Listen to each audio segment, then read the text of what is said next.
Hello everyone, if you're new here, my name is Mel, and I wanted to share with you guys some school setting recommendations. If you're watching this around March time, this video is inspired by Realmathon, hosted by Cassidy from Covers with Cassidy. It is a team-based readathon, and this year we are going to school. And you get extra points for school setting recommendations, so I wanted to share with you guys some of my favorite school setting recommendations, as well as some books that maybe I didn't love, but I do think have really solid school settings that you might could love as well. Obviously, these recommendations are good for any time, so if you're catching this video outside of March and you still want a recommendation video, don't worry, I got you. The first book that I want to recommend to you guys is actually Air Awakens by Elise Kova. I feel like this one's not super talked about as having a school setting, but in my mind, a school setting is a place of heavy learning. It's not always called a school or a college or something of that nature. In this particular book, she is going to the Tower of Sorcerers to learn to be the only remaining air sorcerer, and so there is still a heavy component of learning in this that I feel like actually adds a lot of depth to this story. This is following Vala, who is a library apprentice, and all she wants to do is hang out in the library with her books. But one day the prince is injured and she goes rushing to save him and accidentally creates a little bit of a bond and realizes that she is the last remaining air sorcerer, and the country decides to enlist her quote-unquote help in order to shift the tides of the war.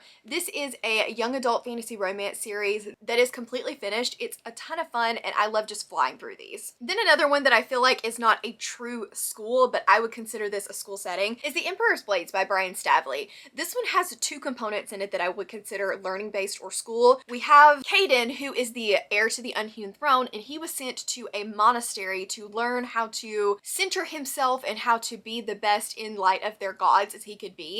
And it feels very much so like a school training session. He has things that he's required to do. He has a mentor, and I do definitely get school vibes from that. We also have Valen, who is in this like training school to become part of the Catch-all, which is a warrior base. So it feels kind of like a school for military. And I don't know, there's something about this book that when I think of school settings, this one immediately came to mind, so I definitely wanted to mention it. Then we have Combat Codes by Alexander Darwin. This is a sci-fi fantasy that is centered around a fighting ring. So essentially the world has no longer got any major battles. Instead, they settle their disputes with Griever Knights, who go into hand-to-hand combat in order to fight their battles, essentially, rather than it being this big all-out war. We have Murray, who is looking for his next champion, and he finds him among the underground combat rings. Sigo makes a huge impression, and he decides to rise him up to go to the Combat Academy, which is our school setting. This book was a lot of fun. I really enjoyed it. I thought the ending was great, and I cannot wait for the third and final book to come out in, I'm hoping, later this year. Then we have The Collarband by Rebecca Zahabi. I've only read this first book, but it was such an intricate, cool world building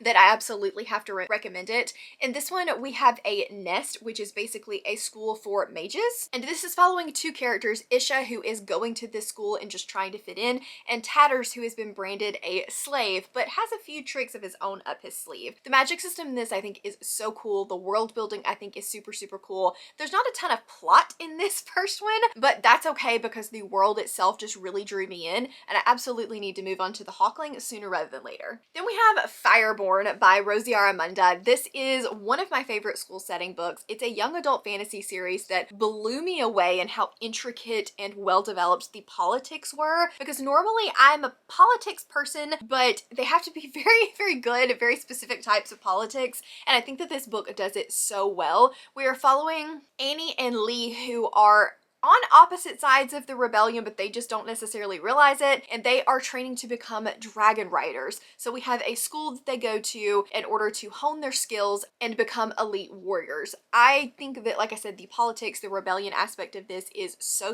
good, and I cannot recommend this trilogy enough. Then I can't go this whole video without recommending my favorite book of 2023, and that is The Will of the Many by James Islington. This definitely has a prominent school setting, although I would say it's more like about a third of the way into the story. We're following Vis, who is got an alternate identity that he doesn't really want anyone to know about. He is passing as an orphan when one day one of the higher ups of the Will decides to adopt him and sets him on a mission to try to figure out what happened to his brother. The Will is kind of like a way that you can give and receive magic, and the stronger you are, the more will that you have, the more that you are able to do. This book has such an intricate magic system and plot and story and world, and I don't think that my description does it any justice, because This is absolutely incredible. I flew through this chunker of a book in 2 days. The font is not big, but I just could not stop reading. So if you're looking for a really compelling fantasy school setting book, this would be the top of my list. Then I also wanted to remind you guys about Vicious by V.E. Schwab. This is an older release sci-fi about two college roommates that figure out that when you get to the brink of death and come back,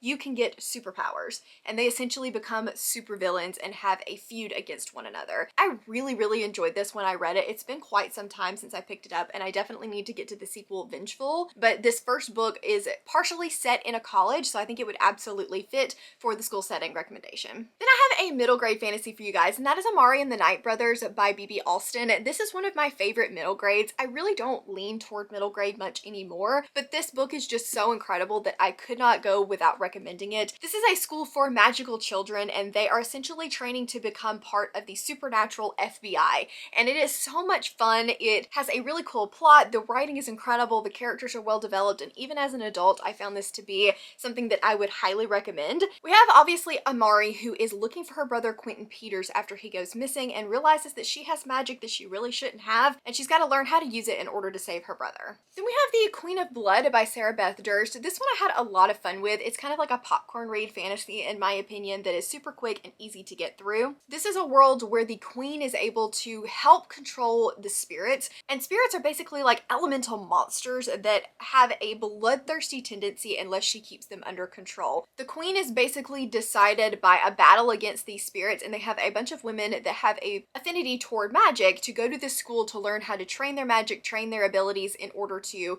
be tested to be the next queen. Like I said, I think that this is a ton of fun. It is a completed trilogy and definitely has a school setting. Then I also have one that doesn't have like a super prominent school setting, but I feel like you could kind of count it because it leans toward learning, and that is Blood Over Bright Haven by M.L. Wong. This is a story that leans very heavily into societal issues. There are tons of triggers in this, so if you have them, please look them up. But this is basically following Skyona, who is the first female that is trying to sit the test to become a high mage. And the magic system in this kind of reminds me of like computer coding. It's really cool. I think that it is beautifully written, and I would definitely recommend this. A couple others that I just kind of wanted to mention that I enjoyed but were not my all-time favorites is Bewitched by Laura Thalassa. This is set at a college and is following a witch who accidentally raises a guy from the dead who decides that she is his queen and wants to marry her. I also wanted to recommend Master of Sorrows. This is one that I did not love, but I know is a favorite of a lot of people that I follow here on BookTube. I read it a really long time ago, but it is basically a villain origin story,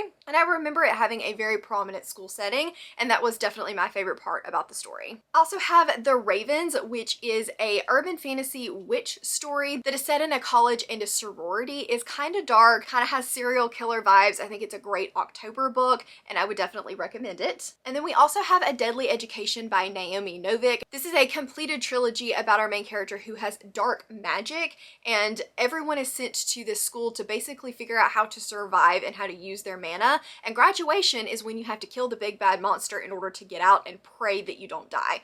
It's a lot of fun, very stream of conscious writing style, but basically the whole trilogy is set in a school, so it would definitely work for that one. And then two other honorable mentions that I feel like are mentioned a lot over here on my side of BookTube, but I did want to quickly mention them to you, is Red Sister by Mark Lawrence. Love Nona, love Red Sister. This Book of the Ancestor trilogy is one of my favorites of all time. And then also Nevernight by Jay Kristoff, which has a school setting and shadow magic and is a dark fantasy story with some dark humor in it. Okay guys, so I think that those are all of my school setting recommendations. I actually had a lot more than I thought I was gonna have, so whoops.